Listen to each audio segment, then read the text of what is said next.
everyone, welcome back to my channel. Ngasigi video se sigi makeup look se ne adum create tawgadoi se ado beginner sing sigi yengaga step by step kemta chithada bida ko makeup se tawdringai gi mamang da skin prep tagi hongna kamaina kaino horakadage makeup sigi preparation kamaina flawless base oina na ba ko adumaina horakadage habidugi matang da ne अद सिगी video से part से अनी थोंगना लानी नत्रगदी यमना सांगनी बको दुगी अहान बा part ना आई base से ngakta कमाइना तवगदगे अदुगा next की मथंगदना bronzer तोरपदगी होरगा blush eye shadow सी माइना हाइलाइट तोरगा लोशन बदो अदुदुगी मतंगदा ओइरनी अद सिगी मेकअप लुक से यमना चंबा मेकअप लुक ने अदुगा बिगिनर सिंग सिदा सिगी बेस तगी होरगा अदुगा बेस की ममांगदगी स्किन प्रेप कमाइना तवगदगी अदुदगी होना toner taibadagi haitare face wash tawbolor matungi do adudagi hauna hapa video ni ado karamba skin type tana kamai siznagadagi kari kari skip tawbaya kari kari skip tawbaya de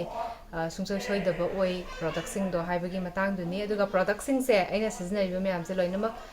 sigi bar sigi makhada description box yawbane ba ko aduda production ne adagi shade ne aina sizinariba myam se brand siguma se loina hapange ba ko aduda ongtang check ongtang tawbiyo karamba lipstick shade no adagi karamba eyeshadow no aduno foundation shade na karamba no siguma myam do answer tawngdana ba haitare hangaga suka shukai de adu description box to the myam thengnaraga di adu dana hena khudong chani haina khanbagi ni ko adu maina hapange ada hojik sigi makeup look se create tawmina ba se makok tagi horasi ऐसे shower तौरबगी माइसे केमता तैद्री बको lip balm अमा तैगिदा गाइरी तो फाउंडेशन तैब खंगदे नत्रगा बीबी क्रीम तैब खंगदे सुगुम्बगी सिना मेकअप से बेस ओइदोइने बको अदुकी बेस देसदा मोंग ताद्रगदी मथक सुदैसदा टॉप तौसलको मतमदा केकी ओइ खलकनी नत्रगा न ऑक्सीडाइज तौरकनी अदिगा थागतलगा लैबा अदुमाइना मखल मखल म्याम अमा लाकनी बको अदुगा कोना कोर्स कुमा कैगुमा म्याम थोंगलकपा अदि long last oirakta sugumba myam ama mong tadaba myam ama tholakani aduduna sigi myam si loinamak ngak thoknanaba aduga yamna flawless base long last tawnaba sibase kamaina tawgadage haiba matamdane hana skin care se mong tan phasana tawbiba skin prep se phasana tawbiba ko adugi hana hojik se khoi se Innisfree gi sigi toner se use tawrasi toner se aina Innisfree gi product laiba matam du da moi gi di trial kits maina travel pack ha ga maina hape eba ko sisne yamna nungai be hele haibadi atang bo se koina invest phatlauna tawdringai du da koi da hana season na rakan du da full size pack to laiba yai da na ko maina tawe do sigi jeju cherry blossom sigi toner se hana apply tawrasi se aina kuire hapakpa atopa myam season nei na ne sungchok sokta ba doina थवैना target तौबा हाइतारे हंदक से सिजनरगा लोइथोगे ना अदुगी season थोइ ngakतने सिम म्याम जे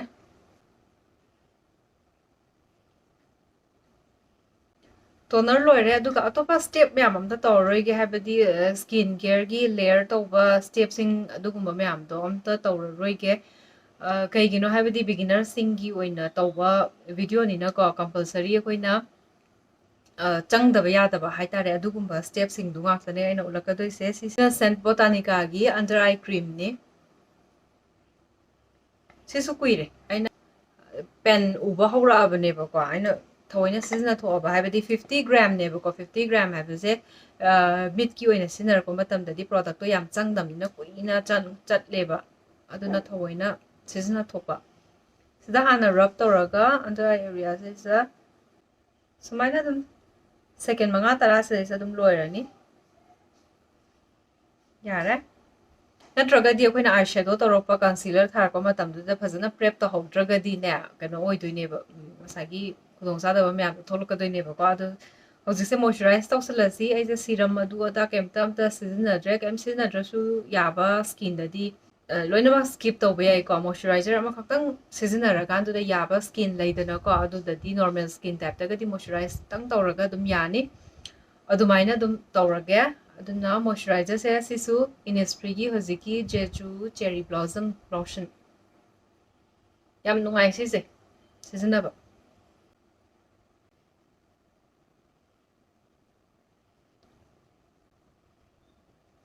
ꯂꯣꯏꯔꯦ ꯁꯤꯒꯤ ꯁ꯭ꯀꯤꯟ ꯀꯦꯌꯔ ꯇꯧꯈꯤꯕ ꯃꯣꯏꯆꯔꯥꯏꯖꯔ ꯁꯨꯃꯥꯏꯅ ꯁꯤꯖꯤꯟꯅꯈꯤꯕꯁꯦ at least 15 to 20 minutes ꯑꯩꯈꯣꯏꯒꯤ ꯁ꯭ꯀꯤꯟꯁꯤꯗ ꯑꯦꯕꯖꯣꯔꯕ ꯇꯧꯕ ꯉꯝꯕꯒꯤ ꯀꯩꯅꯣꯁꯦ ꯄꯤꯕ ꯃꯣꯏꯆꯔꯥꯏꯖꯔꯁꯤꯡꯁꯦ ꯃꯥꯅ ꯂꯣꯏꯅꯃꯛ ꯁ꯭ꯀꯤꯟꯁꯦ ꯆꯨꯞꯁꯟꯈ꯭ꯔꯅꯤ ꯅꯠꯇ꯭ꯔꯗꯤ ꯁꯤꯒꯤ ꯃꯊꯛꯁꯤꯗ ꯑꯩꯈꯣꯏꯅ ꯇꯣꯞꯄꯤꯡ ꯇꯧꯁꯟꯕ ꯃꯇꯝꯗꯨꯗ ꯉꯁꯥꯏꯒꯤ ꯑꯃ ꯆꯨꯞꯁꯟꯗ꯭ꯔꯤꯉꯩꯗ ꯃꯊꯪ ꯃꯊꯪ ꯂꯦꯌꯔ ꯇꯧꯁꯟꯕ ꯑꯗꯨꯃꯥꯏꯅ ꯊꯥꯒꯠꯂꯒ ꯊꯣꯛꯄꯗꯣ ꯒ꯭ꯔꯤꯖꯤ ꯑꯣꯏꯔꯒ ꯁꯤ ꯃꯊꯛꯁꯤꯗ ꯑꯗꯨꯃꯥꯏꯅꯗꯪ ꯂꯩꯗꯣꯏꯅꯦꯕꯀꯣ ꯑꯗꯨꯃꯥꯏꯅ ꯃꯇꯝꯁꯦ ꯉꯥꯏꯍꯥꯛ ꯄꯤꯔꯁꯤ ꯑꯗꯣ ꯌꯥꯔꯤꯈꯩ ꯑꯩꯗꯤ ꯑꯗꯨꯝ ꯄꯨꯡꯈꯥꯏ ꯑꯃꯒꯤ ꯃꯃꯥꯡ ꯄꯨꯡ ꯑꯃꯒꯤ ꯃꯃꯥꯡꯗ ꯁꯨꯃꯥꯏꯅ ꯑꯗꯨꯝ ꯃꯣꯏꯆꯔꯥꯏꯁ ꯇꯧꯊꯣꯛꯑꯀꯥꯟꯗ ꯊꯝꯃꯦꯕꯀꯣ ꯑꯗꯨꯒꯤ ꯃꯇꯨꯡꯗꯨꯗ ꯄ꯭ꯔꯥꯏꯝ ꯇꯧꯔꯒ ꯇꯧꯕ ꯃꯈꯥ ꯇꯥꯕ ꯁ꯭ꯇꯦꯞꯈꯩꯗꯣ ꯑꯗꯨꯅ ꯍꯧꯖꯤꯛ ꯉꯥꯛꯇꯪ ꯃꯇꯝꯁꯦ ꯄꯤꯔꯁꯤ ꯃꯇꯝꯁꯦ ꯄꯤꯔꯤꯉꯩꯁꯤꯗ ꯑꯩꯁꯦ ꯌꯥꯝ ꯉꯟꯅ ꯃꯦꯀꯞꯁꯦ ꯍꯧꯕ ꯅꯠꯇ꯭ꯔꯕꯅꯤꯅꯀꯣ ꯃꯥꯏꯒꯤ ꯁꯤꯒꯨꯝꯕ ꯁꯣꯛꯇꯕꯤꯗ ꯕ꯭ꯔꯥꯎꯁꯦ ꯇꯧꯍꯧꯔꯁꯤ ꯃꯇꯝꯁꯦ ꯉꯥꯏꯍꯥꯛꯇꯪ ꯆꯪꯍꯜꯂꯁꯤ ꯁꯤꯗ ꯑꯣꯏꯅ ꯕ꯭ꯔꯥꯎꯒꯤ ꯑꯣꯏꯅ ꯁꯤꯖꯤꯟꯅꯒꯗꯣꯏꯁꯦ ꯁꯤꯒꯤ ꯂꯣꯔꯤꯌꯦꯜꯒꯤ ꯕ꯭ꯔꯣ ꯑꯥꯔꯇꯤꯁ ꯁꯤꯁꯤꯅꯦꯀꯣ ꯑꯗꯣ ꯑꯩꯒꯤ ꯁꯦꯠꯁꯤꯅ ꯏꯚꯅꯤ ꯁꯦꯠꯁꯦ ꯑꯩꯈꯣꯏꯒ ꯍꯥꯏꯐꯦꯠ ꯆꯥꯟꯅꯕꯁꯤꯅ ꯇꯩꯕꯤꯕ ꯄꯨꯔꯥ ꯕ꯭ꯂꯦꯛ ꯅꯠꯇ꯭ꯔꯒ ꯕ꯭ꯔꯥꯎꯟ ꯇꯩꯅꯩ ꯍꯦꯟꯅ ꯕ꯭ꯔꯥꯎꯟ ꯉꯥꯛꯇ ꯑꯣꯏꯔꯒ ꯄꯤꯁꯨꯝꯗꯨ ꯉꯥꯛꯇ ꯀꯂꯔ ꯇꯣꯉꯥꯟꯅ ꯂꯩꯕꯗꯣ ꯑꯗꯨ ꯅꯨꯡꯉꯥꯏꯇꯦꯗꯅ ꯕ꯭ꯔꯥꯎꯒꯤꯗꯤ ꯀꯩꯅꯣ ꯄꯦꯟꯁꯤꯜꯁꯨ ꯂꯩ ꯄꯥꯎꯗꯔ ꯐꯣꯝꯗꯁꯨ ꯂꯩ ꯀ꯭ꯔꯤꯝꯒꯤꯗꯁꯨ ꯂꯩ ꯃꯈꯜ ꯃꯈꯜ ꯃꯌꯥꯝ ꯂꯩꯀꯣ ꯏꯁꯥꯒ ꯆꯥꯟꯅꯕ ꯅꯨꯡꯉꯥꯏꯕ ꯑꯗꯨꯒꯨꯝꯕꯗꯣ ꯑꯗꯨꯝ ꯈꯜꯂꯒ ꯑꯃ ꯁꯤꯖꯤꯟꯅꯕꯤꯔꯣ ꯑꯗꯣ ꯄꯤꯁꯨꯝꯁꯤꯒꯤ ꯃꯇꯥꯡꯁꯤꯗ ꯍꯥꯏꯅꯤꯡꯕ ꯑꯃꯅ ꯑꯩꯒꯤꯁꯦ ꯃꯥꯏꯀ꯭ꯔꯣꯕ꯭ꯂꯦꯗꯤꯡꯁꯦ ꯇꯧꯕꯗꯣ ꯃꯌꯥꯝꯅ ꯀꯃꯦꯟꯇ ꯑꯗꯨꯝ ꯍꯥꯏꯔꯛꯏꯗꯅꯀꯣ ꯍꯪꯉꯛꯄ ꯌꯥꯎꯋꯦ ꯀꯥꯏꯗ ꯇꯧꯏ ꯀꯩꯗꯧꯏ ꯍꯥꯏꯕꯗꯣ ꯑꯗꯣ ꯑꯩꯁꯦ ꯉꯁꯤ ꯍꯌꯦꯡꯁꯦ ꯁꯤꯁꯤꯗ ꯑꯩꯒꯤ ꯑꯃꯨꯛ ꯍꯥꯟꯅ ꯇꯧꯔꯕ ꯃꯇꯨꯡꯗꯨꯗ 45 days ꯂꯩꯒ ꯔꯤꯐꯤꯜ ꯇꯧꯒꯗꯕꯅꯦꯕꯀꯣ ꯑꯗꯨꯏꯗꯨꯗ ꯂꯣꯛꯗꯥꯎꯟ ꯀꯟꯅ ꯇꯧꯈ꯭ꯔꯦ ꯃꯦꯒꯤ ꯃꯇꯝꯗꯣ ꯑꯗꯨꯗ ꯇꯥꯕ ꯃꯦꯒꯤ ꯃꯤꯠ ꯑꯗꯨꯋꯥꯏꯗ ꯇꯥꯏꯌꯦꯕꯀꯣ ꯑꯗꯨꯃꯥꯏꯅ ꯇꯧꯔꯒ ꯑꯩꯈꯣꯏꯁꯦ ꯁꯨꯃꯥꯏꯅ ꯌꯩꯊꯔꯒ ꯂꯩꯕꯅꯦ ꯑꯗꯣ ꯃꯥꯒꯤ ꯁ꯭ꯇꯨꯗꯤꯑꯣꯗ ꯆꯠꯂꯀꯥꯟꯗꯅꯦ ꯍꯌꯦꯡꯁꯦ ꯑꯩꯁꯦ ꯚ꯭ꯂꯣꯛ ꯑꯣꯏꯅ ꯁꯦꯝꯃꯛꯀꯦ ꯔꯤꯐꯤꯜ ꯇꯧꯕꯗꯣ ꯍꯥꯏꯕꯗꯤ ꯑꯩꯈꯣꯏꯅ ꯃꯥꯅ ꯍꯥꯟꯅ ꯌꯦꯛꯈ꯭ꯔꯕ ꯃꯇꯨꯡꯗꯨꯗꯩꯗꯨꯗ 45 daysꯀꯨꯝꯕ ꯂꯩꯔꯀꯥꯟꯗ ꯈꯔ ꯄꯥꯊꯔꯛꯄ ꯀꯔꯥꯏꯗ ꯈꯤꯇꯪ ꯑꯍꯥꯡꯕ ꯂꯩ ꯑꯗꯨꯒꯨꯝꯕ ꯃꯌꯥꯝꯗꯣ ꯂꯣꯏꯅꯃꯛ ꯔꯤꯇꯆ ꯇꯧꯗꯣꯏꯅꯦꯕꯀꯣ ꯑꯗꯨꯃꯥꯏꯅ ꯀꯨꯏꯅ ꯑꯗꯨꯝ ꯉꯥꯏꯔꯛꯑꯦ ꯑꯗꯨꯗꯨꯅ ꯍꯌꯦꯡ ꯇꯧꯕ ꯃꯇꯝꯗꯨꯗꯩꯗ ꯑꯩꯁꯦ ꯚ꯭ꯂꯣꯛ ꯑꯣꯏꯅ ꯁꯦꯝꯃꯛꯑꯒꯦ ꯃꯌꯥꯝꯗꯣ ꯑꯗꯨꯗ ꯑꯣꯏꯅ ꯈꯪꯃꯤꯟꯅꯔꯁꯤꯀꯣ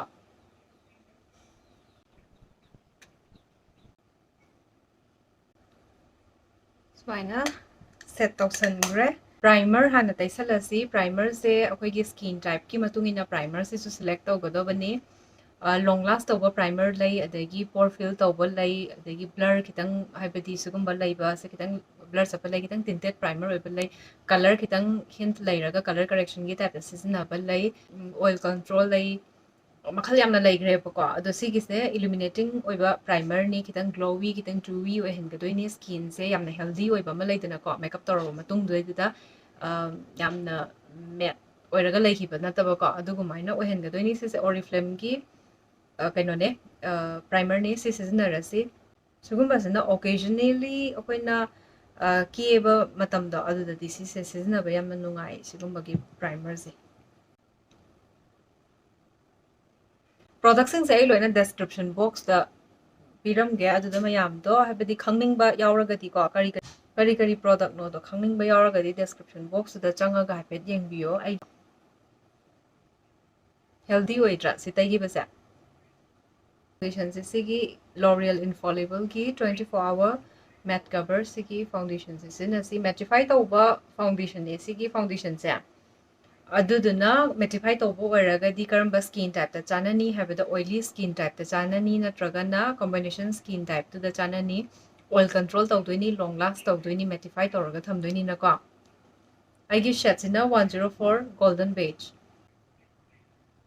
ꯁꯤ ꯈꯔꯁꯤꯅ ꯗꯣꯠ ꯇꯧꯔꯒ ꯑꯄ꯭ꯂꯥꯏ ꯇꯧꯁꯤ ꯌꯥꯝ ꯀꯥ ꯍꯦꯟꯅ ꯁꯤꯖꯤꯟꯅꯒꯨꯝꯁꯤꯀꯣ ꯕ꯭ꯂꯦꯟ ꯇꯧꯕꯁꯦ ꯑꯗꯨꯝ ꯈꯨꯠꯅ ꯑꯗꯨꯝ ꯇꯧꯁꯤꯀꯣ ꯀꯩꯝ ꯀꯥꯏꯗꯦ ꯈꯨꯠꯅ ꯇꯧꯕ ꯌꯥꯏ ꯕ꯭ꯔꯁꯅ ꯇꯧꯕ ꯌꯥꯏ ꯁ꯭ꯄꯟꯁꯅ ꯇꯧꯕ ꯌꯥꯏ ꯑꯟꯗꯔ ꯑꯥꯏ ꯑꯦꯔꯤꯌꯥꯁꯦ ꯁꯤꯁꯦ ꯐꯥꯎꯟꯗꯦꯁꯟꯁꯤꯅ ꯇꯧꯗꯕ ꯀꯩꯅꯣꯁꯦ ꯇꯩꯁꯟꯗꯕꯀꯣ ꯑꯩꯈꯣꯏꯅ ꯀꯟꯁꯤꯂꯔꯒꯨꯝꯕꯅ ꯇꯧꯁꯦ ꯅꯠꯇ꯭ꯔꯒꯗꯤ ꯂꯦꯌꯔ ꯇꯧꯈ꯭ꯔꯒꯗꯤ ꯑꯩꯈꯣꯏꯅ ꯌꯥꯝ ꯄꯥꯕ ꯖꯒꯥ ꯑꯣꯏꯕꯅꯤꯅ ꯁ꯭ꯀꯤꯟꯁꯦ ꯃꯨꯚꯃꯦꯟ ꯑꯩꯈꯣꯏ ꯋꯥ ꯉꯥꯡꯕ ꯅꯣꯛꯄ ꯁꯨꯃꯥꯏꯅ ꯇꯧꯕꯗ ꯑꯦꯛꯁꯄ꯭ꯔꯦꯁꯟ ꯄꯤꯕ ꯃꯇꯝꯁꯤꯗ ꯌꯥꯝꯅ ꯃꯨꯚ ꯇꯧꯕꯅꯤꯅꯅꯦ ꯀꯩꯅꯣꯒꯨꯝꯕ ꯑꯩꯈꯣꯏꯒꯤ ꯀ꯭रीज ꯂꯥꯏꯟꯁꯤꯡꯁꯦ ꯊꯥꯒꯠꯂꯀꯥꯟꯗ ꯎꯔꯛꯀꯅꯤꯕ ꯁ꯭ꯄꯟꯁꯤꯅ ꯅꯨꯡꯉꯥꯏꯕꯁꯤꯅꯅꯦ ꯑꯩꯈꯣꯏꯅ ꯇꯩꯈꯤꯕ ꯃꯇꯝꯁꯤꯗ ꯈꯔ ꯄ꯭ꯔꯣꯗꯛꯠꯁꯦ ꯈꯤꯇꯪ ꯌꯥꯝꯈꯤꯕ ꯃꯥꯜꯂꯦ ꯍꯥꯏꯔꯒꯗꯤꯅꯦ ꯑꯗꯨꯝ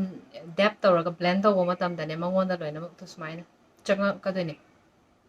ꯌꯥꯝꯅ ꯂꯥꯏꯠ ꯑꯣꯏꯅ ꯇꯩꯕ ꯌꯥꯏꯑꯕ ꯁ꯭ꯄꯟꯁꯅ ꯇꯩꯕꯁꯦ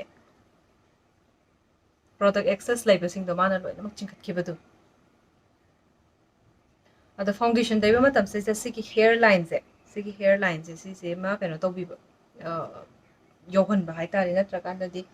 samse haigat ba khopa taw matam da sumaina color to oidra kan si mathakdana ma skin do oidoini duna ko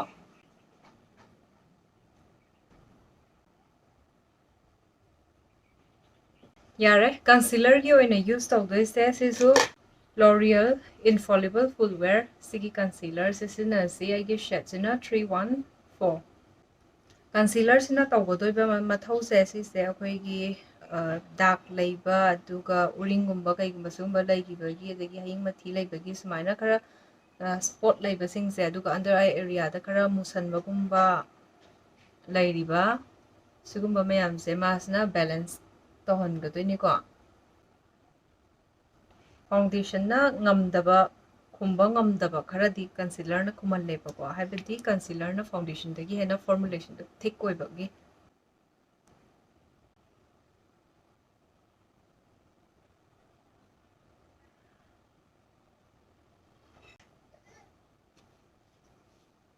Minor foundation concealer loiro matung da always set tawsan gadoba set tawdraga tadi sigi taigraba phana mattify to oiro ama oiro ko pung khara gi matung dadi akoina phi da thenguba maya thenguba sugumba taw matam da transfer torakani ba ko siguma myam se thoktana ba akoina ngasai gi liquidy oibani dana foundation ga kaino ga se concealer ga se powder oiba form amana set tawgodoba compact powder na tawbe ai loose powder na tawbe ai na tri hosik sina gadorisina Maybelline Fit Me gi loose finishing powder agi shade sina 15 light shade laibani ko laiba matam ja isaga chanaba skin siga agi skin tone ga chanaba shade to laibioba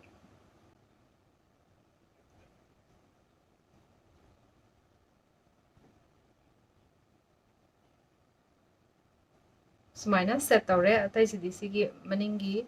pakpasina ne set tawsanda yare